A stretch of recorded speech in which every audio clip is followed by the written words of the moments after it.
রাম কেন জানেন? কেন বলুন তো?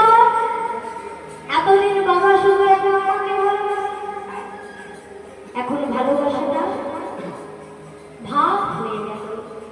ও মায়েরা দেখুন, ভগবান আস্তে আস্তে কি সুন্দর করে তাকে সংসারের মায়ায় বেঁধে দিল।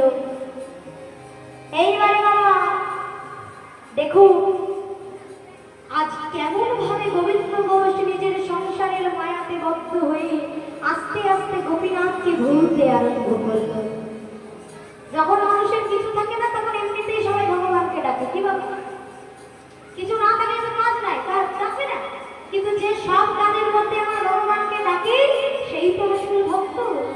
তাই পরীক্ষা করার জন্য এমন কাজ করলেন আমার ভগবান।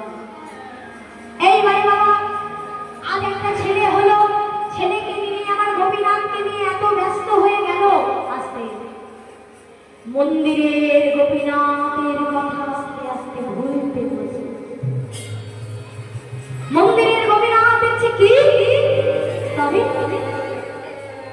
তুই আমাকে ভুলতে বসিস, বেশ তবে আমিও দেখবো তুই কতদিনে আমায় ভুলে থাকতে পারিস। আমি তো এমন ভাবে পরীক্ষা নেব, আমি দেখি তুই কতদিন আমায় না দিতে পারিস। কি হলো জানো বাবা? রেগে গেল আমার মন্দিরের গোপীনাথ। কেন রেগে গেল? ঈশ্বর সব সহ্য করতে পারে, কিন্তু ভগবানকে ভালোবাসার মধ্যে যদি ফাঁক থেকে যায় সেটা ভগবান সহ্য করতে পারে।